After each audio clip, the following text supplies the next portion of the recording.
கர்த்தன் இயேசு பார்வோனுக்காய் கஷ்டங்கள் சகித்தாரே. கர்த்தன் இயேசு பார்வோனுக்காய் கஷ்டங்கள் சகித்தாரே. கிறிஸ்துவுக்குள் அன்பானவர்களே, நம்முடைய வாழ்க்கையிலே நன்மையிலும் தீமையிலும் கர்த்தரின் ஆவியானவர், பரிசுத்த ஆவியானவர் நம்மோடு கூட ஜீவித்துக் கொண்டிருக்கிறார். சில மனிதருடைய வாழ்க்கையிலே அடிமைத்தனத்தினுடைய ஆவிகள் தனி மனிதனை ஆளுகை செய்து கொண்டிருக்கிறது, ஒரு குடும்பத்தை ஆளுகை செய்து கொண்டிருக்கிறது, ஒரு ஜப கூட்டத்தை, ஒரு சபையை ஆளுகை செய்து கொண்டிருக்கிறது. இந்த அடிமைத்தனம் என்பது பாவத்திற்கு வாசலை திறந்து கொடுக்கின்ற ஒரு ஆவியினுடைய, ஒரு பிசாசினுடைய ஒரு கிரியை. இஸ்ரவேலர்கள் என்று சொல்லப்பட்டவர்கள் கர்த்தரின் ஆவிக்குள்ளாக விசேஷித்தவர்கள் என்று எழுதப்பட்டிருக்கிறது. இந்த விசேஷித்த இஸ்ரவேலர்கள், யூதர்கள் 430 வருடம் எகிப்திலே அடிமைகளாக வாழ்ந்தார்கள். 4 அல்லது 5 தலைமுறைக்கு அவர்கள் அடிமையினுடைய காற்றை சுவாசித்தார்கள், அடிமையினுடைய தண்ணீரை குடித்தார்கள், அடிமைத்தனத்தினுடைய ஆகாரத்தை அவர்கள் ருசித்துக் கொண்டிருந்தார்கள். 430 ஆண்டு காலம், 5 தலைமுறைக்கு அவர்கள் அடிமைகளாக இருப்பதை உணராமலே இருந்தார்கள். அடிமைகளாக இருக்கிறோம் என்பதை அறிந்திருந்தும் அந்த அடிமைத்தனத்திலிருந்து அவர்கள் வெளியே வருவதற்கு ஒரு நாள் கூட அவர்கள் யோசித்து பார்க்கவில்லை. ஆலோசகர்கள் இருந்தார்கள், புத்தி சொல்லுகிறவர்கள் இருந்தார்கள், ஜபம் பண்ணுகிறவர்கள் இருந்தார்கள்.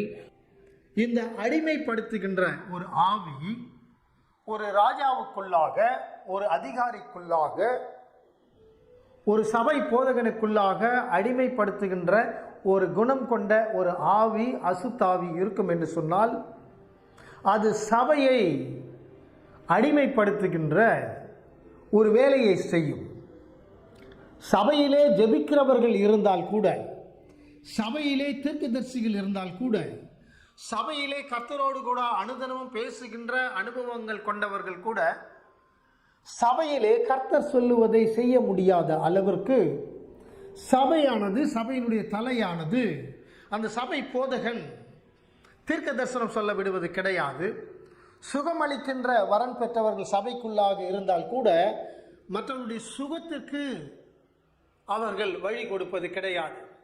ஒரு வியாதியஸ்தன், ஒரு நோய் கொண்டவன், ஒரு குடிகாரன் அல்லது ஒரு காம விகாரத்திற்கு அடிமையான ஒரு பெண் அல்லது ஒரு ஆண் ஒரு சபைக்குள்ளாக இருந்தால் அவர்களை அந்த நோயிலிருந்து, அந்த வியாதியிலிருந்து, அந்த பலவீனங்களிலிருந்து விடுதலையாக்குவதற்கு சில சபைகள் விட்டு கொடுப்பது கிடையாது.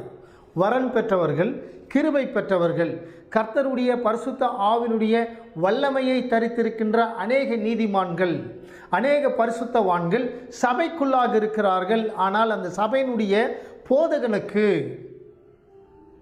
சுகம் கர்த்தர் கொடுக்கிறார், விடுதலை கர்த்தர் கொடுக்கிறார், ஆசீர்வாதங்களை கர்த்தர் கொடுக்கிறார், போதையின் அடிமைத்தனத்திலிருந்து கர்த்தர் விடுதலையாக்குவார் என்கின்ற நம்பிக்கையும் கிடையாது, விசுவாசமும் கிடையாது.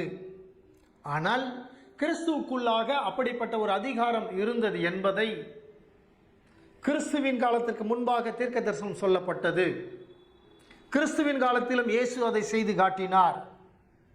இயேசு மரித்து உயிரோடு கூட எழுந்த பின்பு அதிகாரங்களை சீடர்களுக்கு கொடுத்திருக்கிறார், அப்போஸ்தலர்களுக்கு கொடுத்திருக்கிறார், தீர்க்கதரிசிகளுக்கு கொடுத்திருக்கிறார். ஆனால் இந்த காலகட்டத்திலே சபையானது மற்றவர்களுடைய சுகத்திற்காக ஜபம் பண்ணுவதை விரும்புவது கிடையாது. மற்றவர்கள் பிசாசின் பிடியிலே அகப்பட்டிருந்தால், பில்லி சூனிய மந்திரங்களில் அகப்பட்டிருந்தால் அவர்கள் விடுதலைக்காக ஜெபிப்பதற்காக அபிஷேகம் பெற்றவர்களை அழைப்பது கிடையாது. இது ஒரு விதமான அடிமைத்தனம்.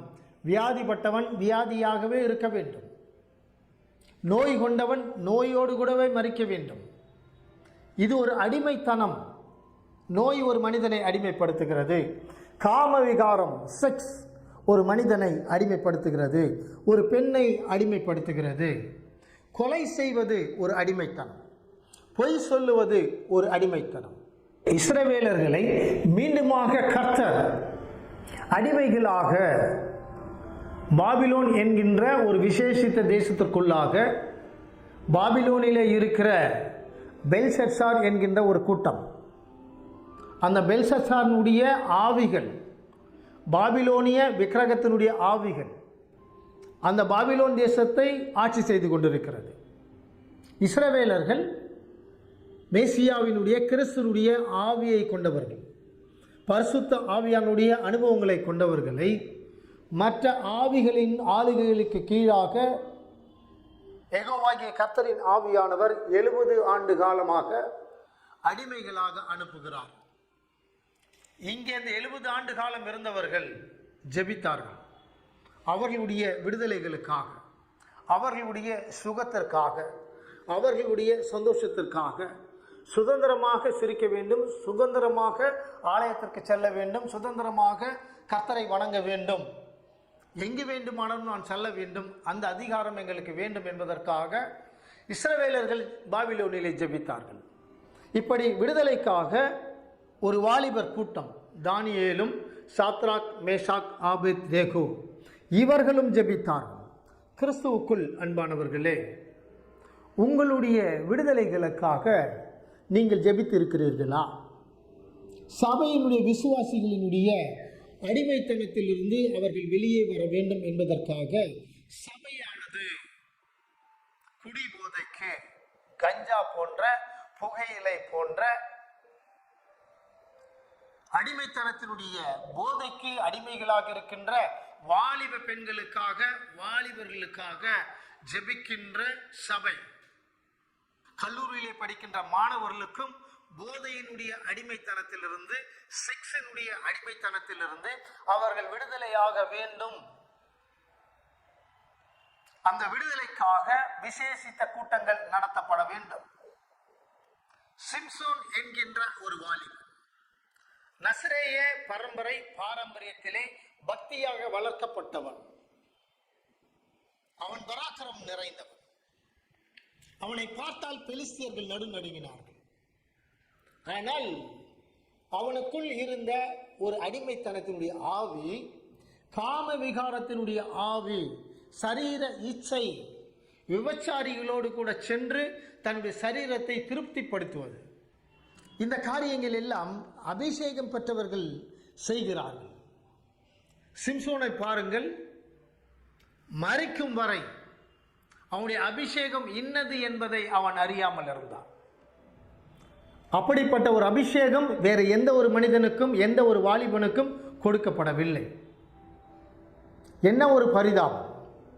இன்றைக்கும் அபிஷேகம் பெற்றவர்கள் ராத்திரியிலே சில வேண்டாத வேலைகளை, பெண்களோடு கூட போனில் பேசுறது, சபை விசுவாசிகளை தவறாக வழி நடத்துவது அடிமைத்தனம். பெருமை என்பது ஒரு அடிமைத்தனம், பொய் சொல்லுவது என்பது ஒரு அடிமைத்தனம். இது சபைக்குள்ளாக இருக்கிறது. இரண்டாவதாக, ஒரு அரசன், சவுல் என்கின்ற ஒரு ராஜா, சவுலுக்குள்ளாக கர்த்தரின் ஆவியானவர் இருந்தார். கீழ்ப்படியாமை என்பது ஒரு விதமான அடிமைத்தனத்தினுடைய ஒரு ஆவி. கீழ்ப்படியாமை என்பது ஒரு பிசாசினுடைய ஒரு கிரியை. சவுலிடத்திலே கர்த்தரின் ஆவியானவர் நேரடியாகவே முகமுகமாக பேசினார். கர்த்தரின் பிரசன்னத்தோடு கூட சவுல் அந்த சத்தத்தை கேட்டான். இந்த தேசத்திலிருந்து நீ ஒரு பொருளை கூட எடுக்கக்கூடாது, எல்லாவற்றையும் அக்கினியிலே போட்டு நீ சுட்டரிக்க வேண்டும் என்று சொல்லி கர்த்தர் சவுலின் காதுகளிலே சொன்னார். கொழுத்த கன்று, கொழுத்த ஆடுகள், விலை உயர்ந்த பாத்திரங்களை அவன் தனக்கென்று எடுத்துக்கொண்டான். ஆனால் திரும்பி வரும் பொழுது சாமுவேல் அதை பார்த்து கேட்ட கேள்விகள், இது என்ன என்று கேட்கும்போது இது ஆண்டவருக்கு என்று சொல்லி பொய் சொன்னான். பொருளின் மீது ஒரு ஆசை, பொன்னின் மீது ஒரு ஆசை, நிலத்தின் மீது ஒரு ஆசை, மற்றவனுடைய அந்நிய தெய்வங்களுடைய மிருகங்களின் மீது ஒரு ஆசை, அந்நிய மக்களின் மீது, அந்நிய தெய்வங்களை, விக்கிரகங்களை வணங்குகின்ற பெண்கள் மீது ஒரு ஆசை. யாருக்கு? அபிஷேகம் பெற்றவனுக்குள்ளாக இருக்கிறது. அதனால் அவனுடைய ராஜ்யம் இழந்து போனது. அதனால் சவுல் தற்கொலை செய்து கொண்டான். அபிஷேகம் பெற்றவன் தற்கொலை செய்து கொண்டான். மூன்றாவதாக யூதாஸ் என்கின்ற ஒரு சீடன், அவன் இயேசு கிறிஸ்துனுடைய ஒரு சீடன், இயேசுவோடு கூட ஊழியம் செய்தவன், இயேசு செய்த எல்லா அற்புதங்களையும் கண்ணார கண்டவன். பரிசுத்த ஆவியை சீடர்களுக்கு கொடுக்கும்போது இந்த யூதாசுக்குள்ளும் பரிசுத்த ஆவியானவர் இறங்கினார். ஆனால் யூதாசினுடைய கையிலே கர்த்தர் பணத்தை சுமக்கின்ற பணப்பையை அவனுக்கு கொடுத்திருந்தார். கிறிஸ்துவுக்குள் அன்பானவர்களே, கர்த்தர் சில பொறுப்புகளை ஊழியத்திலே சில மனிதர்களை நம்பி நல்லவர்கள் என்று நம்பித்தானே நான் இதை உனக்கு கொடுத்தேன். மனிதர்களை உண்டாக்கினதற்காக வருத்தப்பட்ட கர்த்தர் தன்னுடைய ஊழியத்திலே சில பொறுப்புகளை உன்னை நம்பி கொடுக்கிறார். யூதாசுக்கு ஒரு கண் மறைக்கப்பட்டது. அவன் கையிலே இருந்த திரளான வெள்ளி காசுகள், தங்க காசுகள், அந்த நாணயங்கள், அவைகள் எல்லாம் அவன் கண்ணுக்கு தெரியவில்லை. ஆனால் இயேசு கிறிஸ்துவின் விரோதிகள் 30 வெள்ளிக்காசு நான் உனக்கு கொடுக்கிறேன் என்று சொன்ன உடனே அவனுடைய கண்கள் திறக்கப்பட்டது. தன் தோளின் மீது இருந்த அந்த பணப்பையின் மீது அவனுடைய கண்கள் செல்லவில்லை. அவருடைய பாரம் அவனை அழுத்தும் போது உணராமல் இருந்தான். ஆனால் சாதாரண ஒரு 30 வெள்ளிக்காசு என்று திருட்டுக்காக, துன்மார்க்கத்திற்காக, துரோகத்திற்காக விலை பேசும்பொழுது அடிமையாகி போனான்.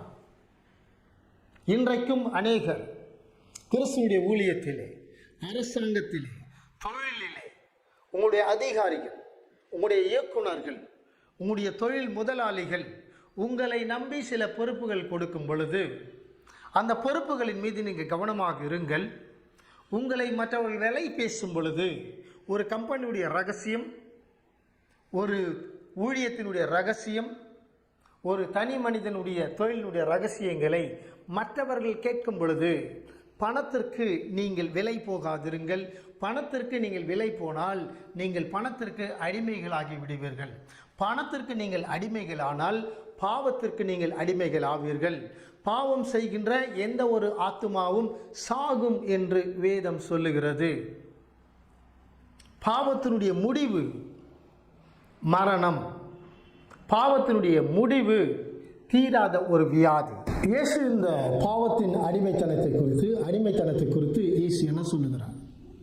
யோவான் 8ஆம் அதிகாரம் 34ஆம் வசனத்திலே பாவம் செய்கிறவன் பாவத்திற்கு அடிமையாகி போய்விடுகிறான் என்று சொல்லி, அதாவது கோர்ட்டிலே பொய் சாட்சி சொல்லுகிறவன் தன்னிடத்திலே பணம் இல்லை என்று சொன்னால் நான் மீண்டுமாக யாருக்காவது பொய் சாட்சி சொல்ல முடியுமா?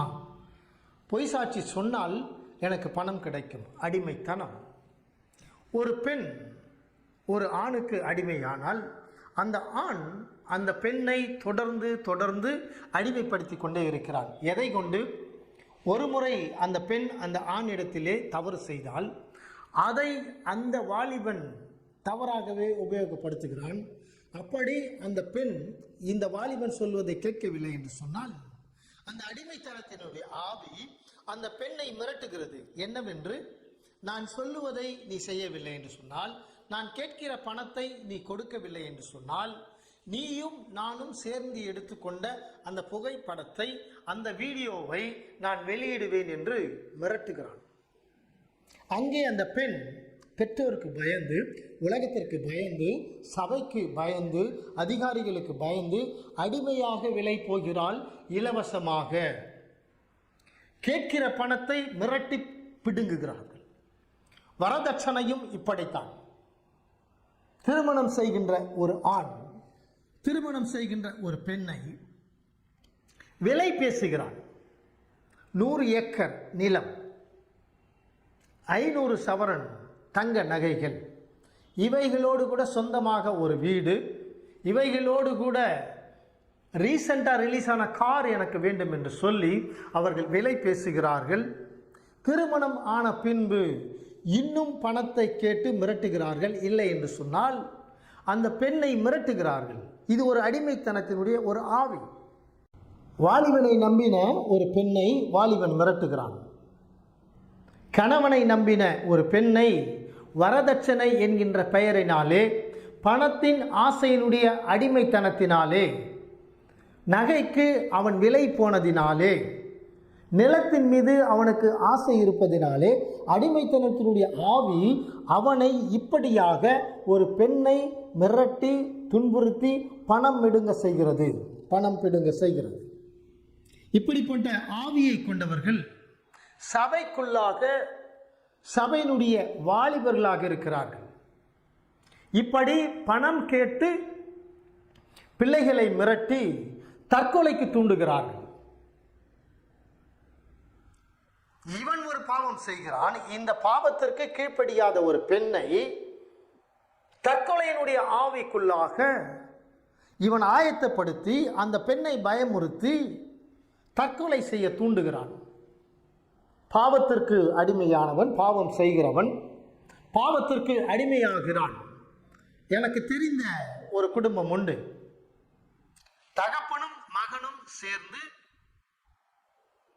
அந்த மகன் கட்டின அந்த மகளை அடித்து துன்புறுத்தினார்கள். பணம் கேட்டு அந்த பெண்ணை அடித்து வீட்டுக்கு துரத்தினார்கள். பணம் இல்லாமல் வந்த பெண்ணை மீண்டுமாக அடித்தார்கள். 2 பேரும் தகப்பனும் மகனும் சேர்ந்து அடித்ததினால் அந்த பெண் மரித்து போனாள். இப்பொழுது தகப்பனும் மகனும் சிறைச்சாலைக்கு அடிமையாகி விட்டார்கள். இவர்கள் பணத்திற்கு அடிமையானதினால், பணத்தின் வெறியினால் வாழ வந்த ஒரு பெண்ணை அடித்து துன்புறுத்தினார்கள்.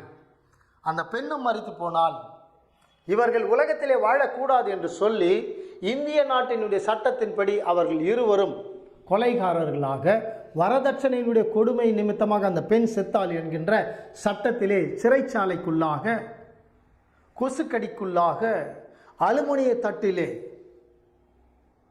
அவர்கள் அடிமைகளாக வாழ்ந்து கொண்டிருக்கிறார்கள். உன்னுடைய அடிமைத்தனத்தின் நிமித்தமாக நீயே உனக்கு ஒரு பாவத்தை வரவைத்துக் கொள்கிறாய். இயேசு இரண்டாவதாக ஒரு காரியத்தை குறித்து சொல்லுவார். மார்க்குவின் புஸ்தகம் 7ஆம் அதிகாரம் 13ஆம் வசனத்திலே, உங்கள் பாரம்பரியங்களினாலே, உங்களுடைய முன்னோர்களுடைய பாரம்பரியங்களினாலே கர்த்தருடைய வார்த்தைகளை நீங்கள் மோசம் போக்கி இருக்கிறீர்கள் என்று சொல்லுவார். அதே இயேசு மூர்க்கத்தனமாக சொல்லுவார், நீங்கள் உங்களுடைய பாரம்பரியத்தினாலே செத்து மடிகிறீர்கள் என்று சொல்லுவார். ஒன்று முன்னோர்களுடைய பாரம்பரியம் என்று சொல்லுவார், இன்னொன்று இந்த காலத்தினுடைய பாரம்பரியம் என்று சொல்லுவார். சிலர் கம்ப்யூட்டர் காலத்தில் வாழ்ந்தாலும், சிலர் அறிவாளிகளாக வாழ்ந்தாலும், சிலர் உலக அளவிற்கு பெயர் பெற்றிருந்தாலும் அவர்களுக்குள்ளாக குடும்பத்தினுடைய பாரம்பரியங்கள் இன்றைக்கும் இரத்தத்திலே கலந்திருக்கிறது, அவருடைய சுவாச காற்றிலே கலந்திருக்கிறது. நன்றாக ஜெபம் பண்ணுவார்கள், உபவாசம் இருப்பார்கள், வேத வசனங்களை மனப்பாடமாக சொல்லுவார்கள், சபைக்கு ஒழுங்காக வருவார்கள். ஆனால் சில காலங்கள் வரும் பொழுது, நேரங்கள் வரும் பொழுது, சில திங்கட்கிழமை, செவ்வாய்க்கிழமை, புதன்கிழமை என்று வரும் பொழுது நாள் பார்க்கின்றவர்களாக, ஜோதிடம் பார்க்கிறவர்களாக இருக்கின்ற அநேக கிறிஸ்துவர்கள்.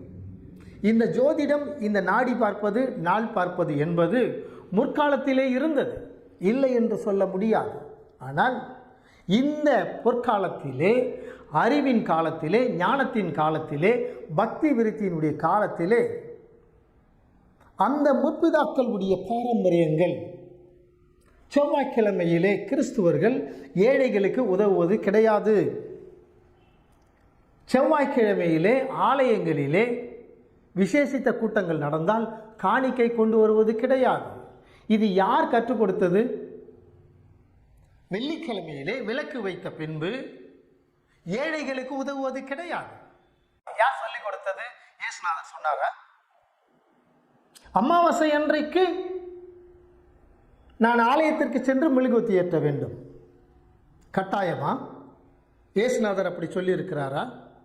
நான் உபவாசம் இருக்கிறேன், யாரும் என்னை கூப்பிடக்கூடாது, யாருக்கும் நான் உதவி செய்ய மாட்டேன். கண் தெரியாதவர்கள் வந்தால் வீட்டில் இருந்து கொண்டே, வீட்டிலே யாரும் இல்லை என்று சொல்லுவார்கள். சொல்லுகிறவர்கள் எங்கே நிற்கிறார்கள்? வீட்டிற்கு உள்ளே இருந்து வெளியே இருக்கின்ற ஒரு அங்கவீனமானவனுக்கு, ஒரு ஏழைக்கு, ஒரு விதவைக்கு என்ன பதில் சொல்லுகிறீர்கள்? வீட்டிலே யாரும் இல்லை. சொல்லுகின்ற குரல் யாருடைய குரல்?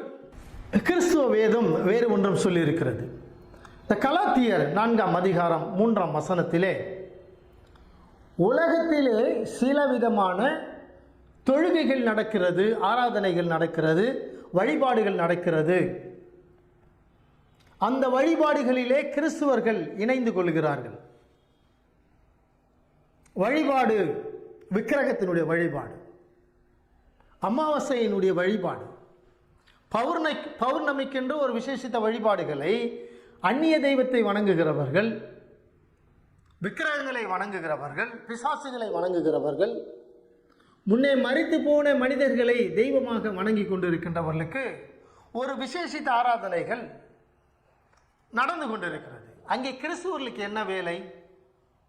உனக்கென்ற ஒரு சபை இருக்கிறது, அங்கே ஒரு ஆராதனை உண்டு.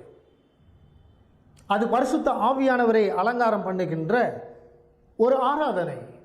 அங்கே பரிசுத்த ஆவியானவரை, இயேசுவின் நாமத்தை உயர்த்துகின்ற ஒரு ஆராதனை.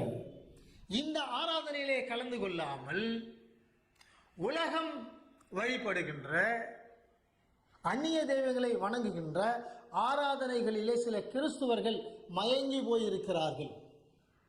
இதுவரை இந்த ஆலயத்திற்கு கிறிஸ்துவிற்குள்ளாக நீ வந்தால் உனக்கு குழந்தை பிறக்கவில்லை, இந்த ஆராதனையிலே நீ பங்கு பெறு, பௌர்ணமியினுடைய கூட்டத்திலே வந்து கலந்து கொள், அமாவாசையினுடைய களியாட்டத்திலே வந்து கலந்து கொள், அங்கே வந்து படையல்களை போடு, அங்கே வந்து நீ செய்ய வேண்டியவைகளை செய்.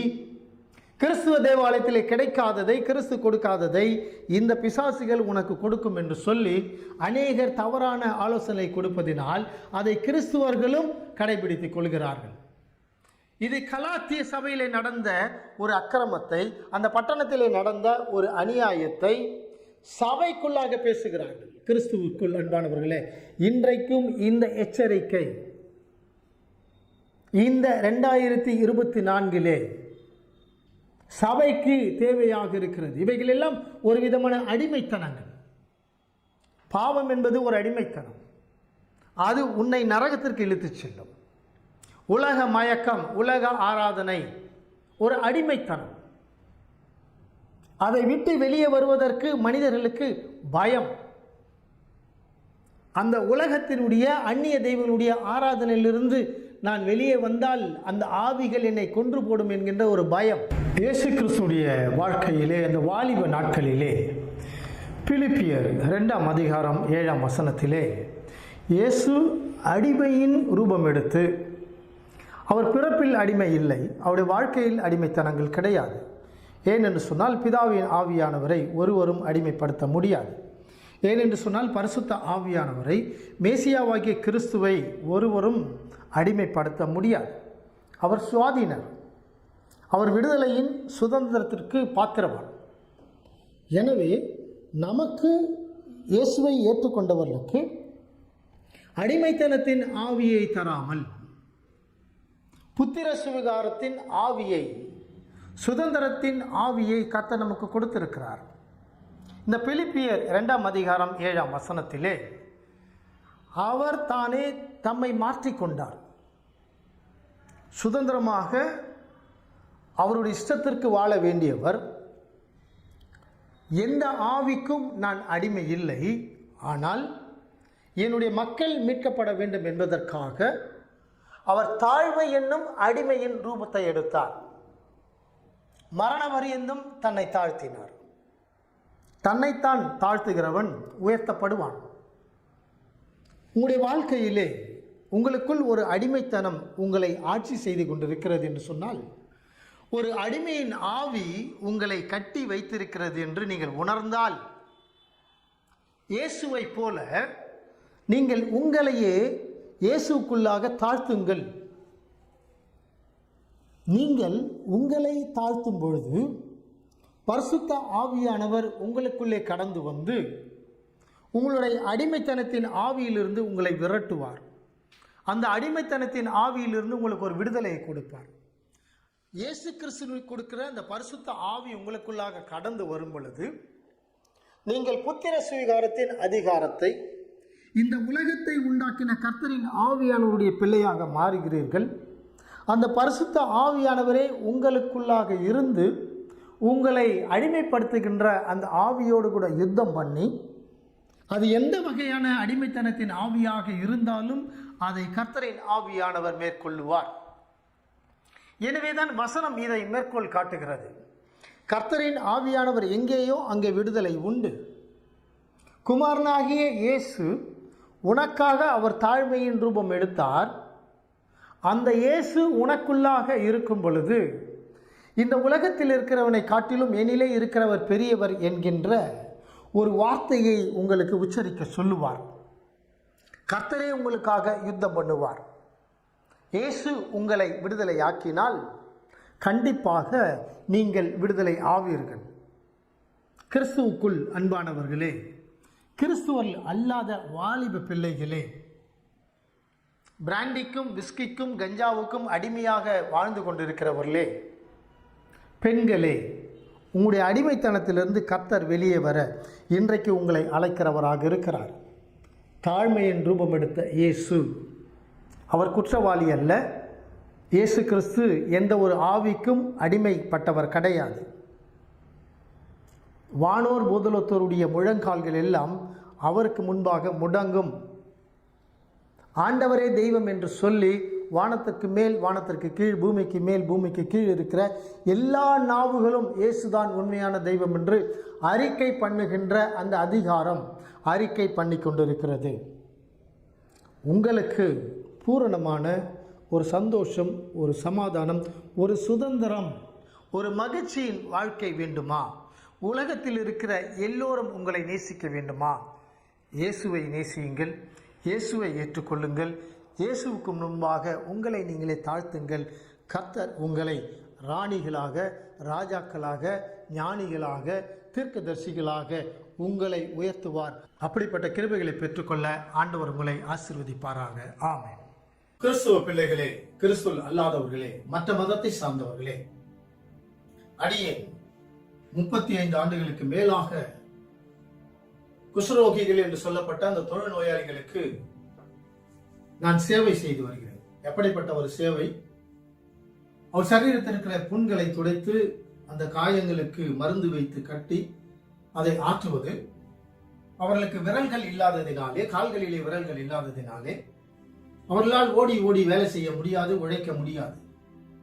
எனவே அவர்களுக்கு ஆதாரத்திற்குரிய அரிசி, மற்ற பொருட்கள், மளிகை பொருட்களை நான் கொடுத்து வருகிறேன்.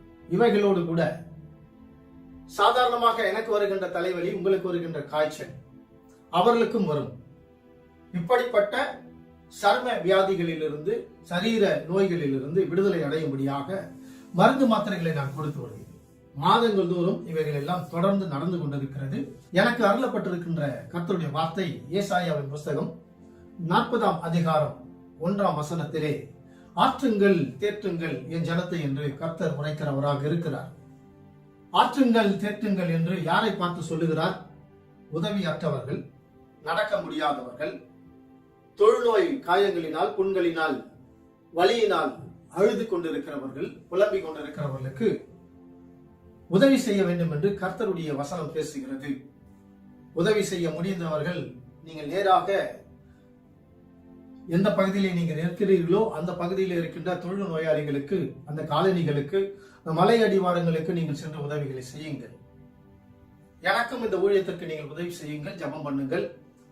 கர்த்தருடைய சித்தத்தின்படி உங்களுடைய பண உதவிகளை என்னுடைய வங்கி கணக்கிலே, என்னுடைய பேங்கிலே நீங்கள் செலுத்தலாம், அல்லது கூகுள் பேவிலே நீங்கள் அனுப்பி வைக்கலாம்.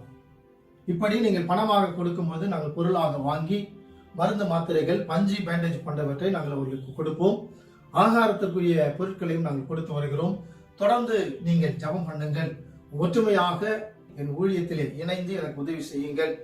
கர்த்தர் உங்களை மென்மேலும் ஆசீர்வதிப்பாராக. ஆமென்.